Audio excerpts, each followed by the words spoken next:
guys, welcome to the channel. This is Ajax here. Welcome back to those who already subscribed, and welcome to those who are watching for the first time.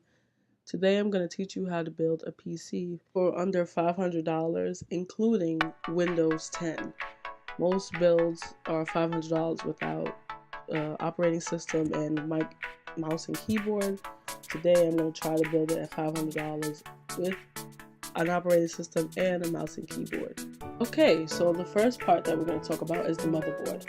It's a Gigabyte GA B250M. It supports 7th and 6th gen Intel Core processors. So if you want to tweak this build a little bit, instead of using the 7th gen that I have in this build, you can use the 6th gen. It has 4 DIMM slots that supports DDR4 RAM, but the only way it supports the highest speed of that RAM is if you have an Intel 7th gen and not a 6th gen. It is also VR ready, so down the line if you want to buy a graphics card so you can play games, you'll be able to play VR games as well. Currently this part is priced at $69 on both Newegg and Micro Center. But on Micro Center, if you pair it with the CPU, you will get $30 off of this motherboard, so that brings the motherboard down to $40 for this build. Next on our list is the CPU. It's an Intel Core i5-7500 Kaby Lake, clocked at 3.4 gigahertz. It can go up to 3.8 gigahertz, and of course, it supports DDR4 RAM, and it also supports DDR3L, as well as it will emit 4K resolution. And lastly, you can't have a VR motherboard without a VR chip, so this chip is VR ready as well. This processor does include the fan and the heatsink, and it's priced at $180. That is really good for an i5 7th gen processor. So this next part comes to you at $110. It's 2 sticks of 8 gigabytes of RAM, so that gives you 16 gigabytes for $110.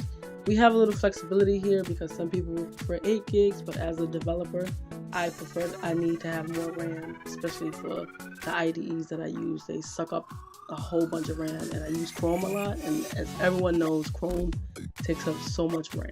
Next on our list is the hard disk drive. So some people prefer to have solid state drives, as myself, because I'm impatient, and as someone who has worked with a Mac, trust me, solid state drives are like a lifesaver, especially in the developing world. Like, as a developer, you need something that's faster, just because, we can be impatient. But those of you who are just wanting to play games and don't really need your PC to boot up in under 20 seconds, I recommend the 1 terabyte Western Digital for $45 on Micro Center. Next, we have to power all of our components. So I have a power supply here, the Cool Master for $35 at 500 watts, or the EVGA at 600 watts for $55. So this is flexible. This is still under the $500 budget, either one that you choose.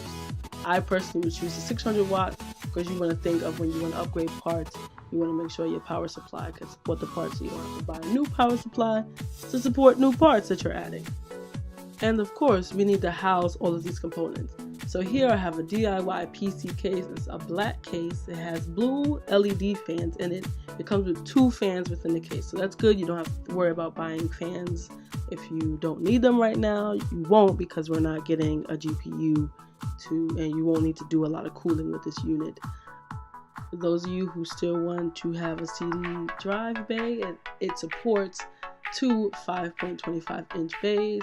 It also supports 2 3.5 inch bays for hard disk drives, and it also supports 2 2.5 inch SSD drives. It also has 7 expansion slots. It supports 3.0. It has 2 3.0 ports on the front of this case. You're allowed 380 millimeters for your GPU length.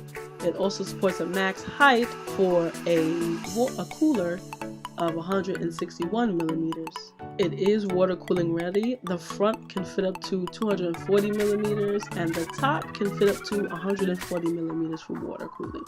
Also, this comes in black and white, and the bottom can hide all your cables because it has a space for the power supply. And the last few things that you'll need, considering that you may have a monitor, I did not include a monitor in this price, but is Windows 10. You can go to Kingwin and download a code for that. That's around $28. Also, for your keyboard and mouse, you can go to Amazon. You can get a Logitech keyboard for $15.99. It comes with a keyboard and a mouse. They also have a wireless one for $20, and it supports Windows and Android, so you can use it on your tablet, phone, or whatever. And that is at $19.99. Thank you for watching. The prices are going to be shown for each one. If you chose to get one power supply over the other, or you chose different RAM for the different prices, I will show those prices as well. Thank you for watching, guys. Like and subscribe. If you want to see more videos like this, let me know. Also, I will actually be doing a video on a PC build in a few weeks from now.